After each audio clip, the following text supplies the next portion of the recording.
The sun had a particularly kind temperament. That Thursday afternoon it filtered lazily through the sycamore trees lining the village, green of little withorn, touching the edges of white lace parasols, and warming the teacups set out in a perfect half-circle on Mrs. Dalrymple's garden table. It was the annual meeting of the Rosewood Garden Society, and the women of the village, plus a few gentlemen who had the sense or obligation to attend, were gathered in floral dresses and pressed trousers, their voices a polite murmur above the distant clatter of a lawn-mower. Miss Jane Marple, seated near the edge of the rose trellis, stirred her tea with gentle precision.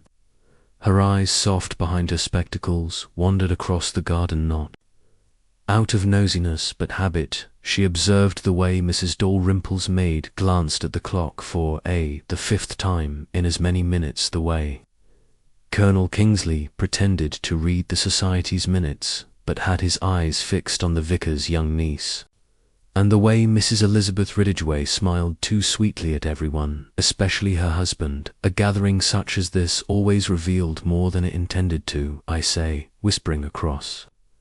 Mrs. Wetherby leaned in with her saucer slightly tilted and asked, "Have you tried the lemon drizzle?" The saucer had apparently just the right amount of bite. Miss Marple grinned and said, "She does have a particular talent with tart flavors." Mrs. Dalrymple, who presided over the meeting with the air of a minor queen, rattled off the categories of the flower show and the decisions made by the committee in a voice that sounded like rustling dried petals. Miss Marple's attention returned to Ellsworth Ridgway, who was ever so poised and dressed a bit too primly for a village event. Harold Ridgway, a solicitor with a fair reputation but few friends, stood 2 seats away, checking his pocket watch with a frown that never quite left his face. The tension between them was subtle, the kind that could only be detected by those who knew what to look for. Harold had not touched her cake, and she hadn't looked at him once. At this point, Mrs. Dalrymple announced, rising to her feet with a rustle of chiffon, "And we, Mr. Ridgway's generous contribution to the Society's Restoration Fund, will allow for the painting and restoration of the North Gazebo, for which I am eternally grateful." A respectful wave of ovation ensued. Harold nodded rigidly, his eyes cast over Elizabeth's beautiful grin. But when Harold Ridgway sat down again, Miss Marple saw something peculiar. A small square envelope fell from his coat's inside pocket. He snatched it up swiftly, but not before it brushed against his pants and briefly touched down on the grass. While retrieving it, Miss Marple's gaze lingered on the tiniest detail. Dust settled on the otherwise flawless cream paper, creating subtle grey smudges. The letter appeared to be unopened, hand-delivered or not, but it had definitely been sitting there for some time, unused enough to collect dust. Suddenly, a voice interrupted her train of thinking. With a half-eaten scone in her hand, Mrs. Wetherby remarked, "Miss Marple, would you second the motion?" Yes, Miss Marple did make a delicate mark on the meeting notes, but her attention had strayed. While the guests in the garden voted and cheered once more, Miss Marple remained seated and watched the Ridgways turning to depart. They lingered in tiny groupings, exchanging gossip.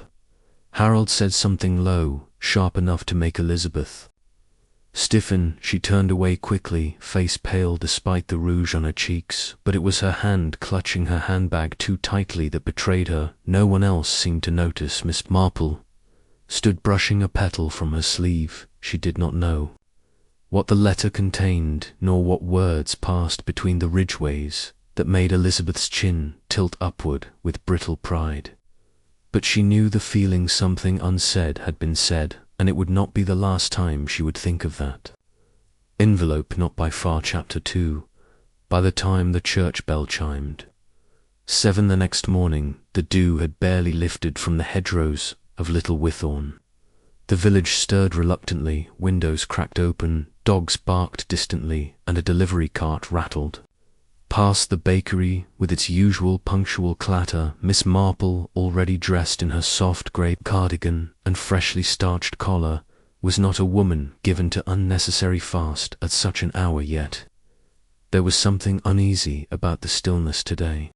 Something she couldn't quite name. She had just settled into her wicker chair by the window with a cup of weak breakfast tea, when the news arrived, delivered as most news of the village was by a breathless young boy, and a great deal of unnecessary urgency. It is Mr. Ridgway, who allegedly died, who showed up at the gate, clutching the post, as if the message may slip his fingers. The boy, Freddie Chapman, appeared at Marple, Miss, just like that. Miss Marple blinked once as she asked calmly, rising to open the gate. This morning, Dr. Harrison went around Elizabeth Ridgway and found him in his chair, apparently having a heart attack. He appeared to have just dozed off while reading his paper. Freddie, on the other hand, was thrilled and terrified to be the one to deliver such news. He hopped on his heels, as if overwhelmed by the responsibility. Mum said it was the stress of being a lawyer. In any case, Miss Marple gave herself a small nod, and Freddie ran along, obeying, until they reached the garden path. Harold Ridgway passed away so quickly after receiving the letter. Thus, no one had the opportunity to open it. Miss Marple, following her usual protocol, did not rush to the Ridgway home. Instead, she patiently waited for the village to deal with the shock in its own inefficient way. By midday, the story had already broken apart. Harold sat there, his slippers resting on the unfortunate victim, while he murmured they claimed that Mrs. Dalrymple died peacefully, but the vicar's wife scoffed at the idea, saying that he didn't even drop his tea. There was always something off about that place.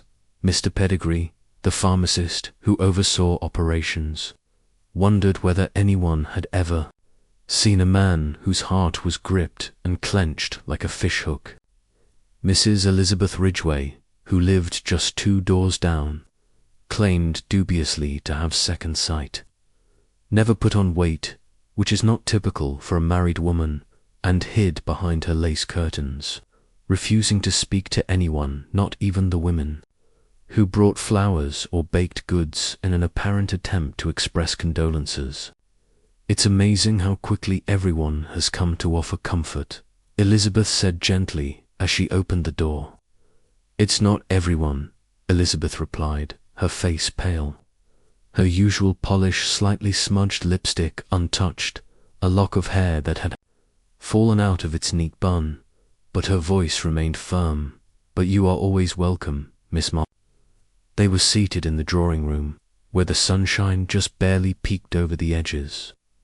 Harold Ridgway just stopped reading the Whitthorne Gazette, Elbath remarked abruptly, perhaps anticipating the question, as he stood before an empty chair with a cushion that bore no marks.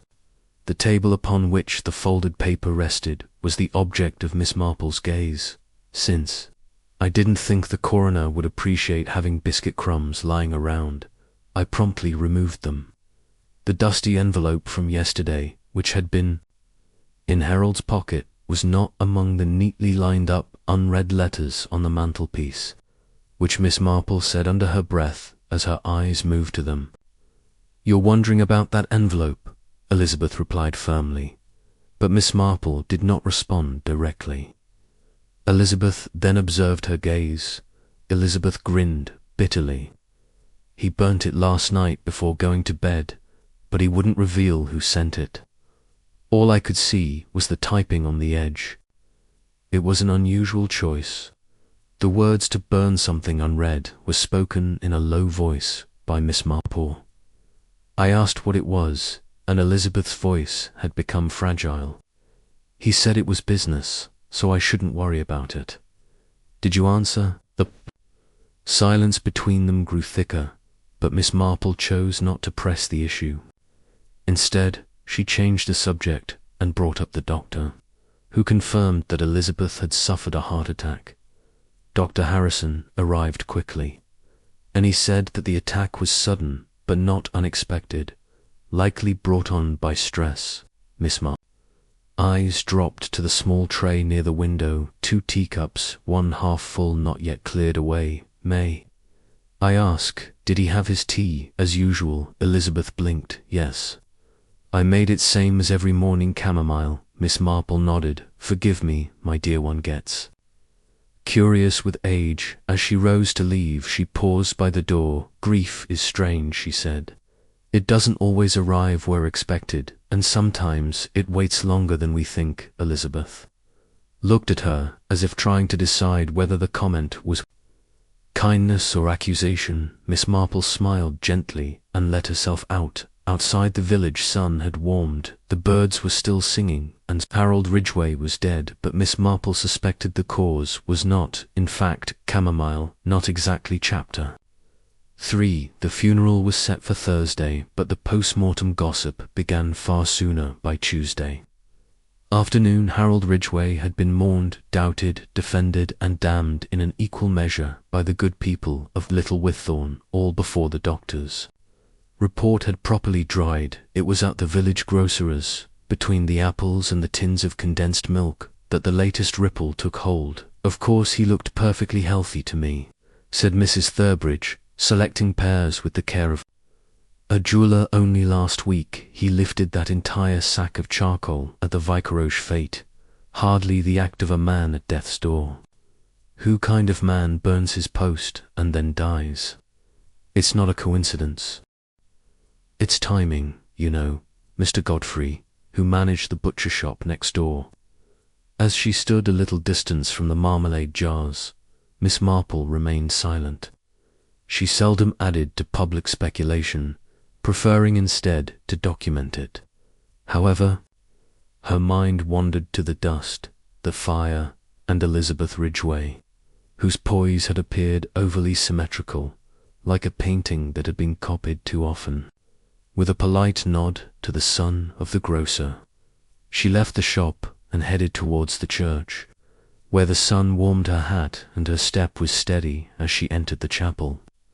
Miss Marple, Reverend Latin, greeted courteously, a hint of surprise visible in his eyes. I wasn't expecting company until the service tomorrow. He stood quietly, arranging hymnals, and glanced up as she entered. She responded gently. Even those who've spent their lives reflecting tend to be more reflective after death. He offered her a half smile and motioned for her to sit down in a pew.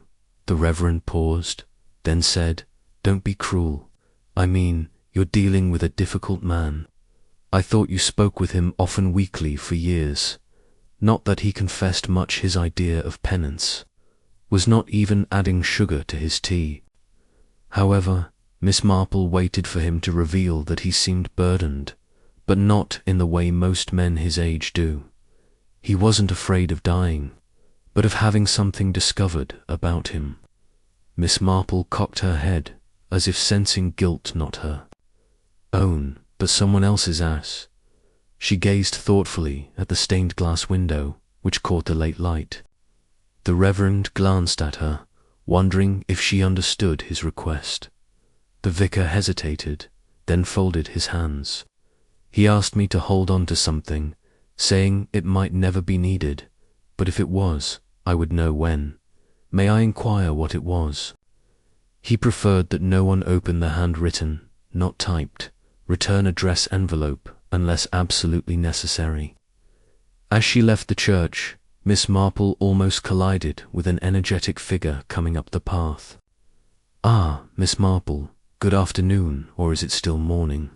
the person asked with a darkened expression, as if wrestling with a private promise. Plants in dry soil needed time and a bit of quiet to grow. Melodiously chirped Theodora Elmsworth, to secretary to Harold Ridgway for nearly 8 years. Rumour has it that she served more as a confidant than an assistant. She carries herself with the air of a lady who has tried on grief before and decided it doesn't fit. She has a tiny purse and, despite the shade of Dorothy, wears sunglasses. It was inevitable that I would attend the funeral, so Miss Marple greeted you courteously. Harold and I were very close professionally. I took care of all of his business affairs, and I'd just returned from seeing the solicitors. However, there was a missing folder containing some personal documents that he'd been stewing over for weeks, and Dorothy shrugged slightly. Harold had promised to file them when he felt the time was right, but I don't remember the exact nature of the case. It had nothing to do with law and was more personal. Dorothy hesitated, explaining that he had received a letter that troubled him, and he never let me see it, which was unusual considering that he shared almost everything pertaining to work. As I watched him read the letter and put it in his coat around 2 weeks ago, Miss Marple's expression hardened, and he never smiled again. Subsequent to that, Miss Marple softly nodded. "Thank you, my dear, that helps more than you might realize." Dorothy grinned with interest. Are you investigating, Miss Marple?" she whispered. "Oh no," as she delicately put the petals back together. After a heavy breeze, they do tend to flutter about. Dorothy chuckled and swept along the path, leaving behind a faint scent of perfume and conjecture. As she retraced her steps toward her cottage, Miss Marple Harold had confided in no one, not even Dorothy, and something had been stolen from his files before he passed away. Someone, somewhere, had dust on their fingers. Now she had 3 additional confirmations, and the letter had arrived days ago. Chapter 4. The day of the funeral at St. Jude's Church. On this grey and uncertain day, low clouds pressed gently on the rooftops, enveloping the little village in a solemn silence. Not even the birdsong could break the stillness, as if the air itself had taken on the village's unease. The mourners lined up in neat rows, each wearing an expression of grief befitting the occasion. Hats were darker than usual, and the voices hardly rose above whispers. Near the altar, Harold Ridgway's coffin, which had been meticulously polished to an austere shine, rested atop a modest spray of lilies and white heather.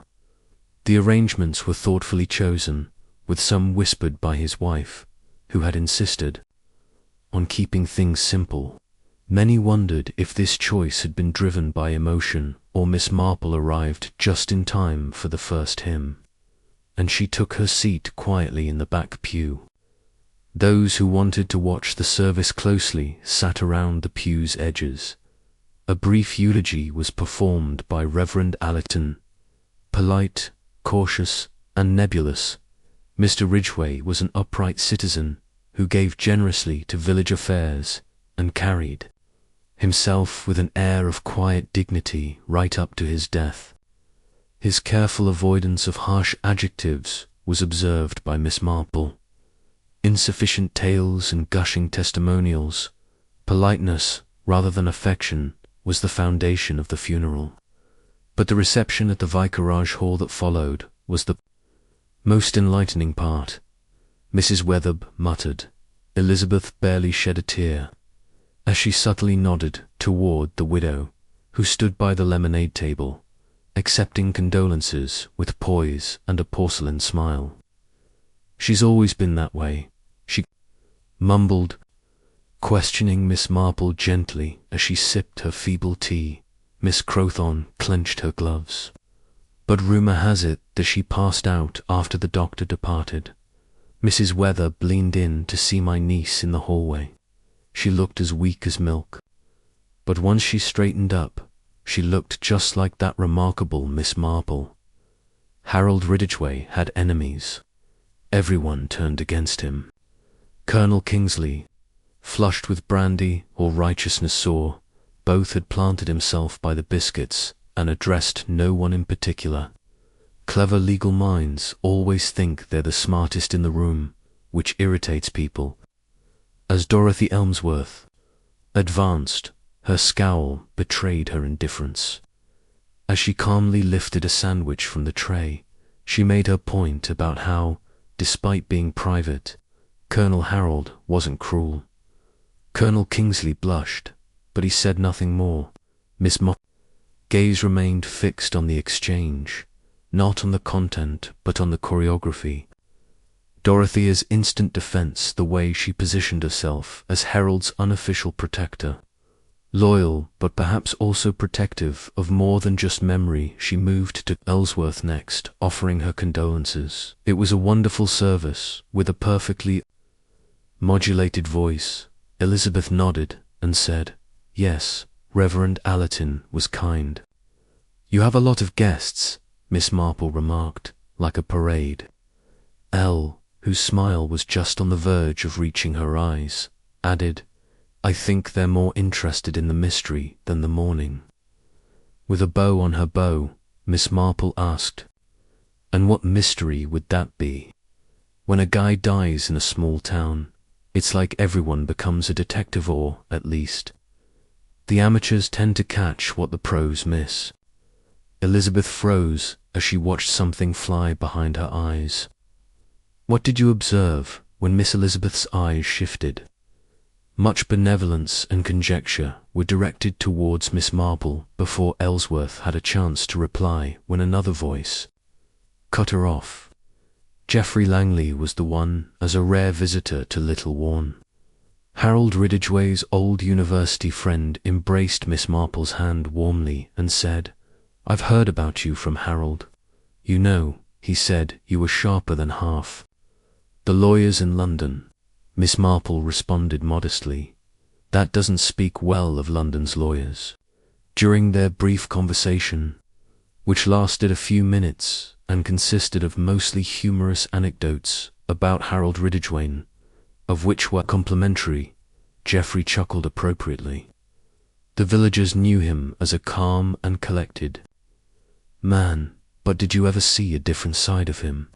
Since Miss Marple has been asking more questions in the past month than in the past year, I'm starting to wonder if it was due to a client threatening litigation or something else entirely. Geoffrey called me out of the blue and said he needed to talk, but not over the phone. He sounded shaken and didn't say much. Instead, he kept bringing up a mistake from the past and said it had come back. Elizabeth reappeared at Geoffrey's elbow. "I didn't know Harold reached out to you," she said quietly. "He did." Geoffrey replied, "Did he not mention it?" Her hesitation was thin but detectable. "No, he didn't, miss." Marple caught the slightest tightening of her grip on her handbag later as the guests began to leave and the shadows stretched across the village green without knowing the entire story. Miss Marple walked home alone, but she did know 3 things. Harold Ridgway had feared something or someone deeply. He'd reached out in secret to more than one person, and the person closest to him in life and law had known none of it, not until it was too late. Chapter 5. By the following morning, Little Withorn had returned to its usual rhythm, at least on the surface. But grief, it wasn't Harold Ridgway's death that unsettled people. It was the chance that he hadn't died naturally at the cottage. As Miss Marple always remarked, suspicion disturbed a community more than anything else. Constable arrived at the door as Miss Marple was finishing up patching a glove. Reeves, looking bashful as always, "Begs your pardon, Miss Marple," offered him tea, but he politely declined twice before accepting. Dr. Harrison's formal report came in this morning. Officially, it's a heart attack. There were no signs of struggle. "Clean bill," he said, awkwardly balancing the cup. Reeves nervously scratched his neck, wondering aloud, if it's nothing, why? The cloak and dagger.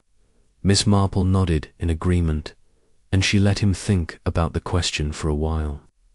"There's more," Reeves whispered. "The doctor says Harold hadn't taken his usual medication. He was on something for blood pressure, apparently routine, nothing serious. But there was no trace of it in his system, and no pills in his drawer either. Do you think she's hiding something?" "I think most people are. The trick is to notice what They're trying to hide, and what they aren't even aware they're revealing. Miss Marple's eyes narrowed slightly as she asked if Mrs. Ridgway had mentioned his prescription. She did say he had been weaning himself off it, but he claimed it made him groggy. A few minutes later, still chewing on her words, he left. Miss Marple, meanwhile, took her walk in the customary loop, pasted the green via the main street, and eventually up to the Ridgway home once more. This time it was Dorothea Elmsworth who opened the door. "Elizabeth's been lying down," she whispered, "but I've been helping with the post." Miss Marple went inside, cautious not to seem too interested. "You knew the household pretty well." "I guess I worked with Harold for nearly a decade. I assume it gave me access." "Bargain, you came by often?"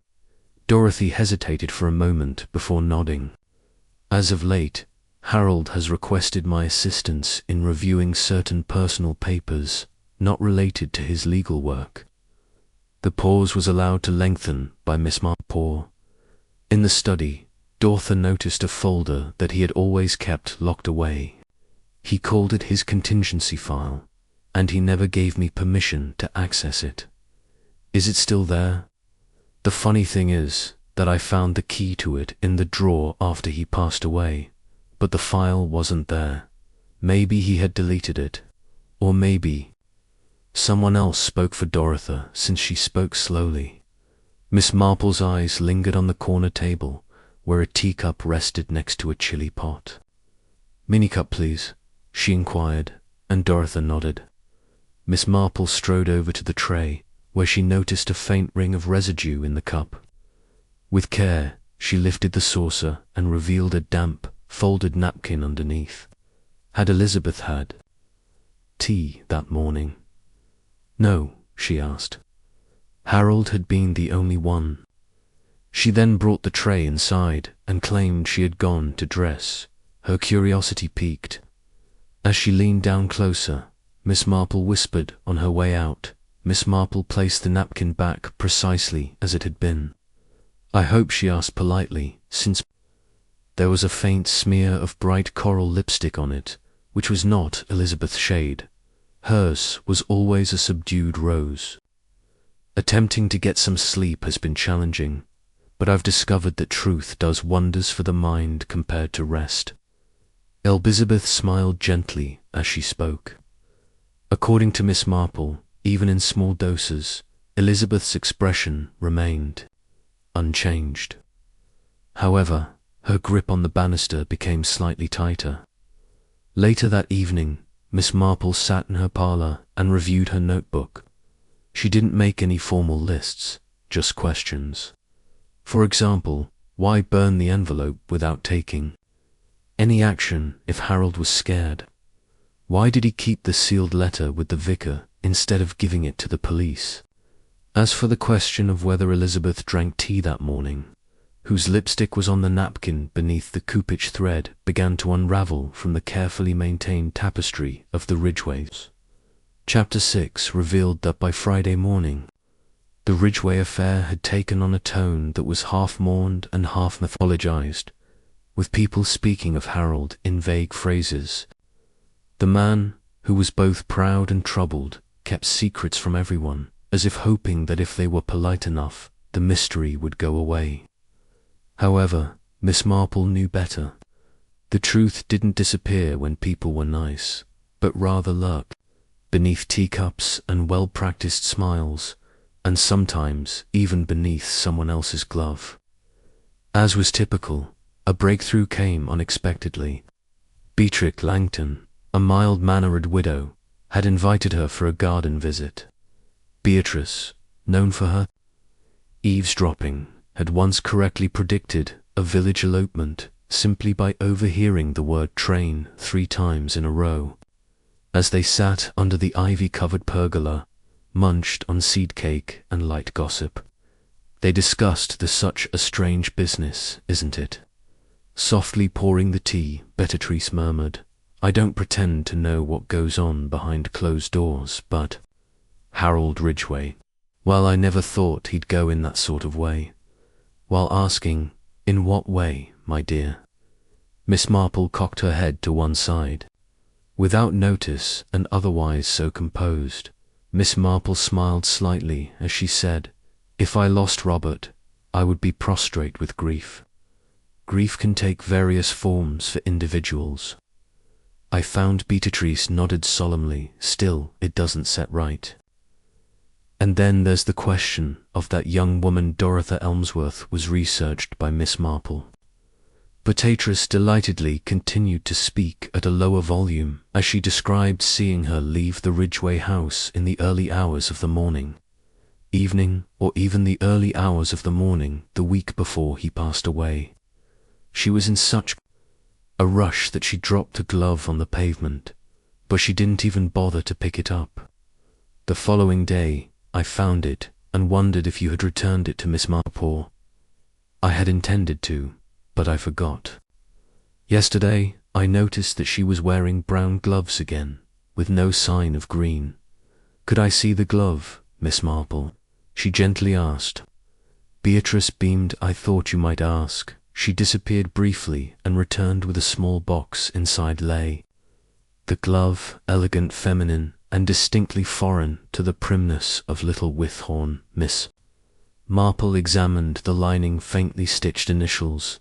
So Dorothy had been at the Ridgways, secretly and likely without knowledge. "Thank you, Beatrice. You always notice the little things," Miss Marple observed with all sincerity. "Oh, I apologize for prying," she said with a smile. Regardless, Miss Marple brought the glove home, carefully placed it on her writing desk, and sat down with a deep breath. What intrigued her was not the glove itself, but rather Dorothy's lack of curiosity, and return to retrieve it. This suggested that Dorothy had left quickly, without planning.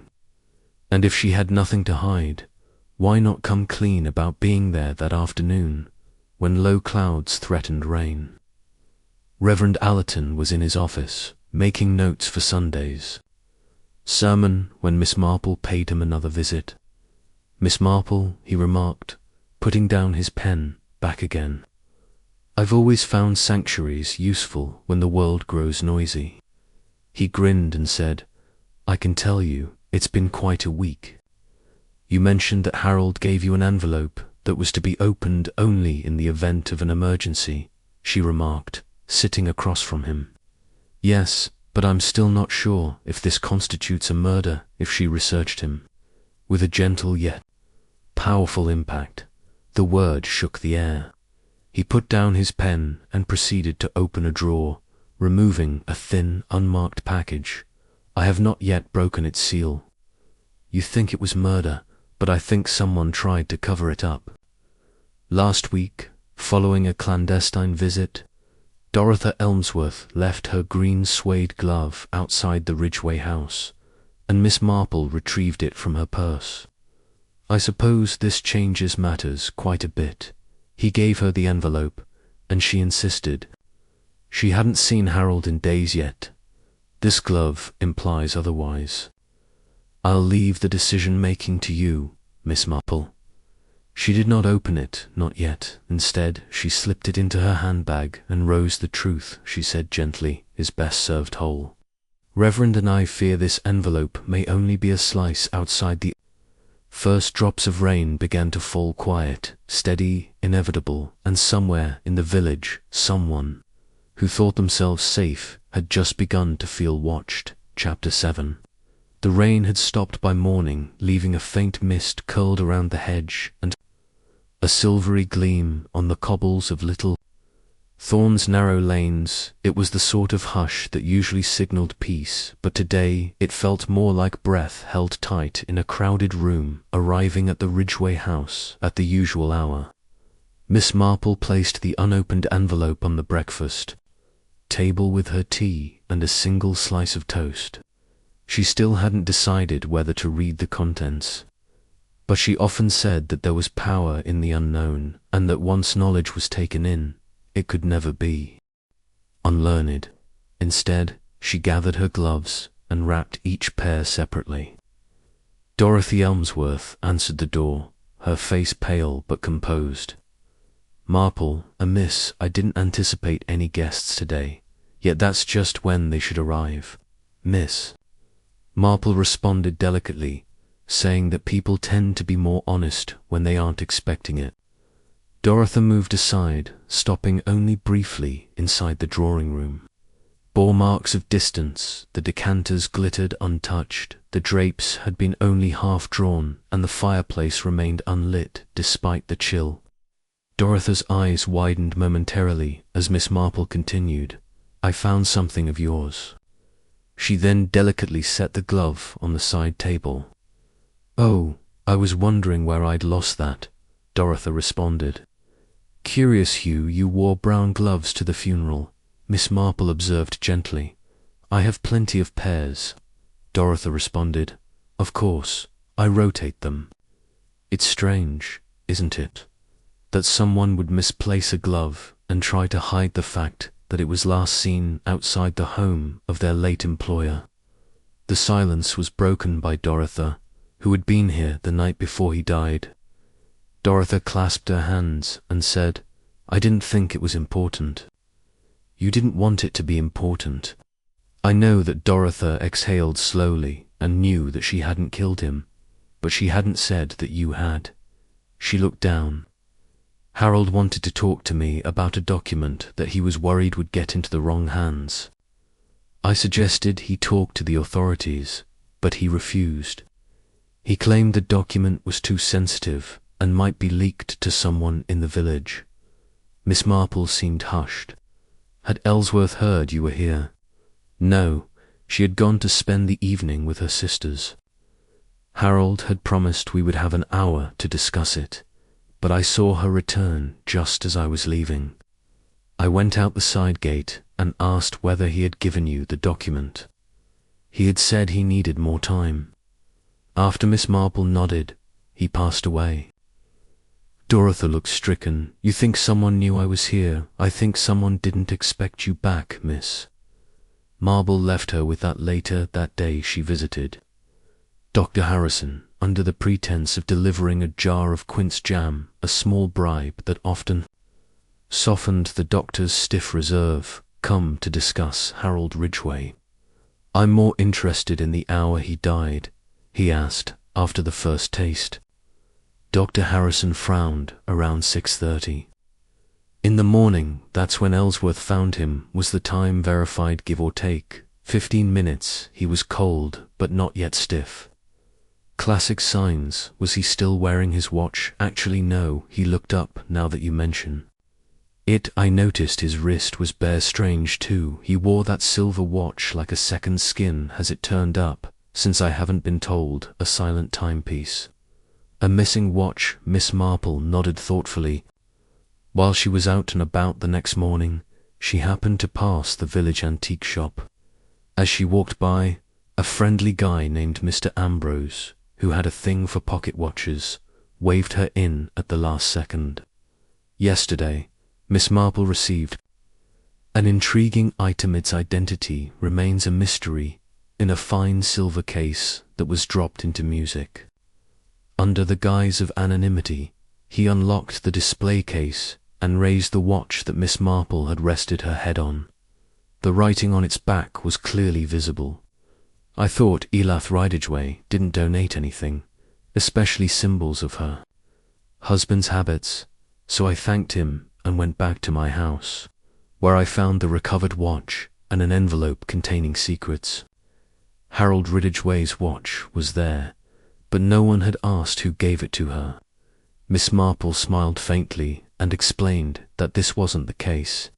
Harold was terrified that someone had taken the other one off his wrist and left him an eraser instead of a keepsake. Someone had wanted his death hour to be forgotten. What Miss Marple saw was not the grief of a widow, but rather the handwriting of a storyteller in charge, and the hands of time were finally against them.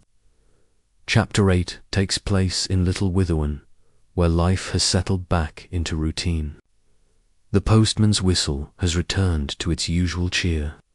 Children's laughter echoes through the green, and the grocer proudly displays his bruised apples as if daring someone to complain. However, beneath all this everyday noise, Miss Marple senses that something sinister is stirring. That afternoon, she sat in her parlour, her silver watch resting quietly beside her spectacles. The watch felt like an intruder, like a guest who had lingered too long without speaking, but had spoken just enough. Someone had anonymously taken Harold Ridgway's watch and disposed of it. This act was deliberate. As she glanced at the sealed envelope beside it, she decided to call Ellsworth Ridgway once more. With a calm voice and an image of terrible resilience on her face, Elizabeth greeted her without complaint. "I thought, perhaps you'd come to scold me for staying indoors," she remarked with a grin on her face. "Everyone expects the grieving to take up gardening immediately." "I find grief blooms on its own schedule," she said, "though your roses do seem to be struggling." Harold was quite proud of them. According to Elizabeth, I was never quite, once again. They returned to the drawing room, where Elizabeth made 2 cups of tea specifically for me. Elizabeth asked, "Have you been able to locate any of Harold's personal effects?" in a rapid-fire manner, assuming that Miss Marple had not contradicted her. Elizabeth's expression remained unchanged as she spoke. How curious, as she sipped her tea and looked at a small brass photo frame that showed Harold next to a rose bush, his silver watch prominently displayed on his left wrist. Ellsworth paused, but she couldn't think of anything else. Shook her head in disapproval. Miss Marple paused for a time before setting her cup aside. "Excuse me, but I have a peculiar question. Was the tea still warm when you discovered him that morning? It seems like it might have been influenced by the season." Elizabeth blinked. "Forgive me, the cup he left behind. Was it warm?" I agreed that it piqued my interest. "You think that means something? I think it confirms something." "I suspected," Miss Marple repeated, almost to herself. Miss Marple rose gently. "Thank you, dear, you've helped more than you know." She left before could question her further that evening. Miss Marple visited the doctor again, this time with a specific request. "Doctor Harrison, if someone claimed a teacup was still warm when they found a body, and you know the time of death was at least an hour earlier, would that strike you as peculiar, more than peculiar?" He said it would be scientifically improbable. "Tea cools swiftly, 15 minutes, maybe 20, certainly not an hour. Then we have a contradiction," Miss Marple murmured. She returned home as the evening sun bled through the clouds, casting long shadows across her window-sill. She lit a lamp, placed the watch and envelope beside it, and stared for a long while. There was something oddly theatrical about the lie to say the tea was warm when it could not have been. It wasn't just misremembering, it was performance, and performers were always aware of their audience. That night she opened her notebook and made a new column. False statements, else he rarely wore a watch, else his tea was still warm when I found him, and then beneath it, contradictions. Photograph with watch, clearly visible. Doctor confirms time of death, makes warm tea. Impossible to lies, not to mislead the village, but to mislead the sequence, the timing of the discovery, the details that place one firmly within or outside the room at the moment of death. She looked at the watch again. It had been stopped deliberately, or otherwise, it had been robbed of its final tick, and somewhere within those silences, the truth was coiled like a spring waiting to unwind. Chapter 9. The following morning brought with it an uneasy, quiet kind of stillness that suggests the air itself is waiting in Little Thorn, where even the smallest events had a way of echoing through lace curtains and parlour walls. The silence was not reassuring, it was anticipation. Miss Marple, however, continued her day as though nothing had changed. She trimmed the edge of her herb garden, fed the birds, and finally wrote a short note requesting tea with Dorothy Elmsworth that afternoon. The tone was pleasant, the purpose was anything but. Dorothy received her with a strained smile. She was dressed more carefully today, hair pinned just so, earrings just large enough to distract. "Thank you for coming," she said, motioning toward the small garden table in the courtyard. "I wasn't sure if you still thought I had something to do with Harold's death." "I don't think, my dear," Miss Marple said, with a subtle tilt of her head. "I observe, thinking comes after." Dorothy pours the tea. "Just 1 cup each. No more habits today." Dorothy flushed, but she reluctantly agreed. The two sat silently for a while, with birdsong filling the spaces where truth had not yet arrived. "Perhaps I should ask." In a gentle tone, Miss Marple asked if Harold had ever confided in her about a threat. Dorothy paused, but only indirectly. Harold had brought up an old matter that had resurfaced, but he had burned all correspondence pertaining to it. Maybe that was what scared him, or maybe he hadn't burned everything. "I don't understand why." Dorothy blinked. Miss Marple took out an envelope from her purse and took it out. The vicar had given it to Reverend Allerton to keep secret. Harold had instructed her to open it in the event of an emergency, but she had kept it sealed until now. Dorothy leaned forward, as if waiting for something to happen. Carefully, she cracked the seal and unfolded the paper inside. The note was written in Harold Ridgway's angular, controlled script. "If anything were to happen to me, it would not be a coincidence. The person responsible is someone I once trusted. The subject is a property dispute that I buried long ago. I am confused about who is trying to protect me and who is rooting for me to fall. If the document still exists, it would be the only proof. I've hidden it somewhere she wouldn't think." To look under her vanity drawer, beneath the false Miss Marple folded the letter in silence and tucked it away. Dorothy looked pale. "You believe he meant, else it's about time we opened a drawer." But Dorothy was hesitant because Elizabeth wouldn't. "Letter. Would you like to go to the Ridgway home with me?" I didn't see her standing. The housekeeper let them into the cool master bedroom with the curtains drawn just enough to throw patterned shadows, and Miss Marple's grin was pleasant. They arrived at the Ridgway mansion just before 4 o'clock. Standing next the distant wall was Elizabeth's vanity, a gorgeous walnut piece with gently rounded corners and delicate drawers. "You said he never wore a watch," Miss Marple murmured as she walked confidently toward it, unlocking the first drawer. No comment from Dorothy. In the second drawer, she took out hairbrushes, a silver compact, and a delicate lace handkerchief. With her practiced fingers, she gently tapped on the bottom panel, which sounded hollow. Beneath it, on a clean, full space, sat a single yellowing document, neatly folded and sealed with wax. Dorothy gasped, realizing that he really was hiding something. Miss Marple nodded and handed it to her. Someone heard or suspected a creak echoes from the hallway. Standing motionless in the doorway, Ridgway's eyes darted to the drawer and the document within. "You had no right," she whispered. Miss Marple remained silent. Elizabeth cautiously advanced, her voice quivering as she spoke of the drawers. "Secrecy. It seemed as though you were trying to influence how his story was remembered and, maybe, its conclusion. You won't discover anything in that document that hurts me." Elizabeth's expression became more serious. "Perhaps not, but if it ever comes to light, we'll see who would be condemned, according to Miss Marple's skewed perspective." Outside, the sky had started to dim again, and the shadows in the room lengthened about them. Elizabeth's silence was not one of confusion, but of calculation. The truth was coming, and it would not be burned. Chapter 10. Little Thorns, Silent.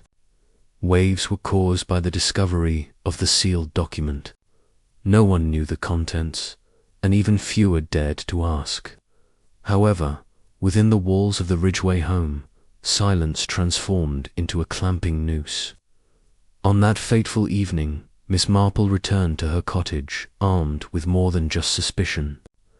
She now had a reason, not a dramatic one, not a desire for revenge, madness, or rage, but something simpler, colder, a motive carved from fear of exposure. She placed the sealed document from Harold's hiding place next to his letter to the Viceroy. But she refrained from opening the new envelope just yet. The following morning, she was quietly relieved to hear the knock on her door. It was Elizabeth Ridgway.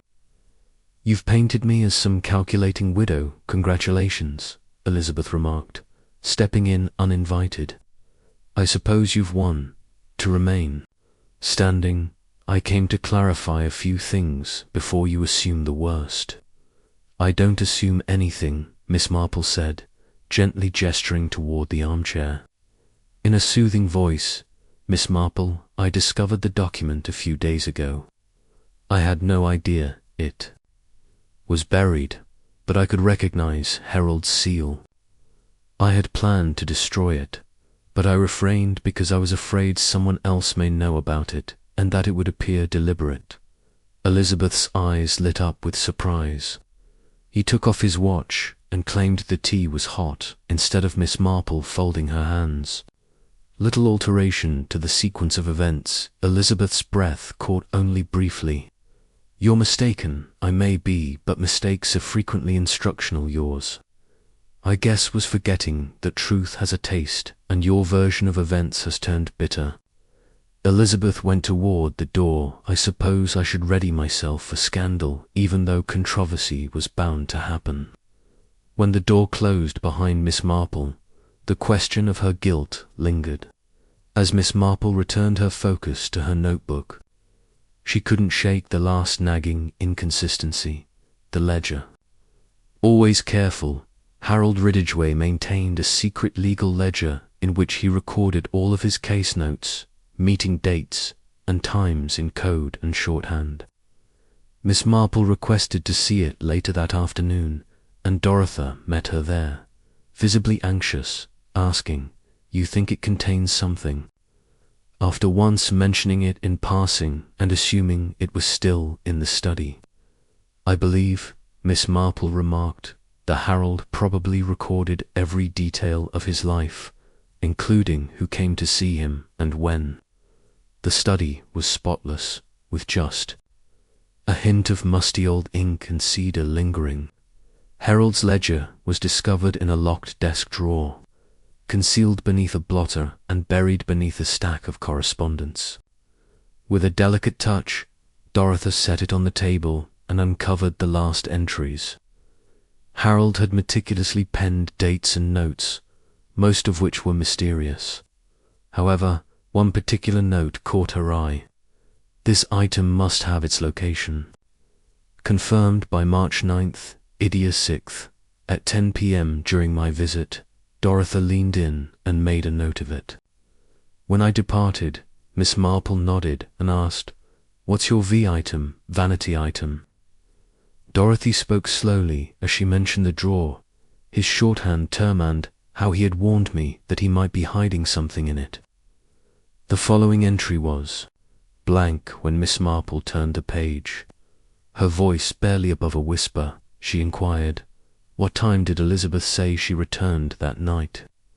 Dorothea scowled. "Just before 7 saw her through the side gate," and Miss Marple's voice was barely audible. This entry shows that Harold was alive at 610 music, which means that he must have spent hours alone with Dorothy. No one else could have known what happened next, and they closed the ledger without saying a word. After a long day at the office, Miss Marple returned home to find the sky changing, the wind picking up, and the leaves swaying erratically on the sidewalks, as if trying to hide something. Sitting down at her writing desk, she took one last document and, without hesitation, shattered it. It turned out to be a property deed, but it had been altered, with the original owner's name scratched out and replaced with a forged signature that matched the handwriting in Ellsworth. Ridgway's childhood letters to her late uncle, Miss Marple, stared at the document for quite some time, her mind racing. The story unfolded like a thriller. A man who, after discovering the theft, tried to make peace by concealing the evidence, not to punish, but to protect someone he loved. After that failed, he tried to conceal the truth in a drawer, but someone else opened it. Tomorrow, Miss Marple would speak with precision rather than accusation. The village had been swept clean by a night's peaceful rain, and a breeze rustled the curtains of her cottage. In preparation for what would be more of a meeting with Reverend Alatin at the Ridgway home at 10 o'clock, she made 2 phone calls that morning. The first was to Ridgway, inviting her to a brief and private conversation before the vicar arrived. Elizabeth, much to her surprise, agreed, and when she showed up, she looked just as compno teacups this time. Miss Marple signalled to the seat across from her, saying, "You said you had something to tell me." Elizabeth spoke softly, so as not to reveal too much. With a folded hand, Miss Marple confirmed, "I wanted to offer you a chance to explain before others arrive." "Explain what?" "According to Miss Marple, where you were at 6:10 p.m. on the evening of March 9th, there was a pause." Her voice remained soothing, as usual. "Yes, I remember now that I was late returning from my sister's house," and Elizabeth blinked. "That was the night before Harold passed away." Harold meticulously recorded that time in his private ledger, noting a meeting with Dorothy soon after she left. This entry suggests that Harold was still very much alive at that hour. "I may have recalled incorrectly, but you mentioned to Dorothy that Miss Marple arrived right before you got home." After a brief silence, she set a small square object on the table in the middle of them. Harold's silver watch was left at the antique shop, where it was listed as a donation.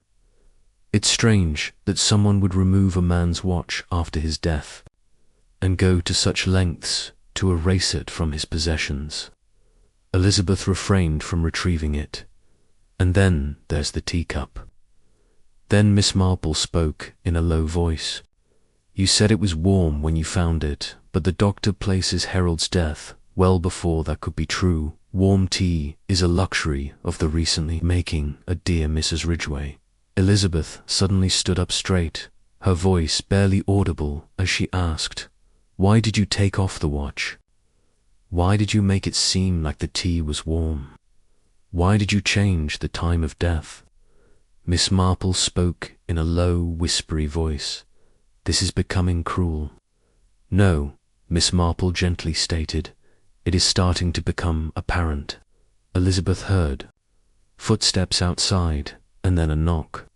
She hurried to the door, but Miss Marple was too fast and opened it to show I brought the letter. Reverend Alatin said quietly, "And I've read it." Elizabeth abruptly turned to face him. "So, you've decided," Miss Marple said. "I have." Reverend Alatin entered the building with his coat still damp from the walk. "Harold left us all clues meticulously, and I believe the vicar's serious attitude indicated that he was afraid for his safety not from strangers but from someone near. Eventually, Reverend, after Miss Marple motioned to the fireplace, he moved over to set the letter on the mantel, a silent symbol of a crossed line that would have stood stiff otherwise. "It wasn't meant to be this way," she added, and he vowed never to expose it. Miss Marple climbed carefully, not to embarrass you, but to shield himself from your potential. "I couldn't let it ruin everything, so you made tea, you came back early, and you waited. I thought it would look like a heart attack, and it almost did." The watch she smiled at, though she wore it constantly. "I couldn't bear to see it on him dead." Elizabeth looked at her, and something broke, not a sob, not a confession. Just the slightest dip in her shoulders, a surrender of pretense. "I didn't. planet, she said, her voice low but honestly. Instead than passing judgment, Miss Marple just watched. Ellsworth glanced at the vicar. Will there be a trial? There must be a report, he said gently, but perhaps not a trial. The tragedies that Miss Marple included Mrs. Ridgway's actions are repugnant, albeit not necessarily unlawful. But this time it's for dignity, not defense. Will you grant me a moment? Elizabeth asked with a hint of frustration as she reopened her eyes. Nodding, Miss Marple said, yes, but not too much. After she asked, in Chapter 12, the village of Little Withorn kept quiet about Harold Ridgway's death. In the weeks that followed, people whispered about it over garden fences and between church pews, using incomplete thoughts and phrases. The coroner's report listed the cause of death as natural, but Reverend Aleaton's sermon the following Sunday subtly revised the truth. He spoke of the silent price paid by those who fear shame more than death, and Miss Marple sat quietly in the second pew, with her hands folded neatly in her lap. She didn't look over at Ellsworth Ridgway, who sat 3 rows behind her with her head bowed low.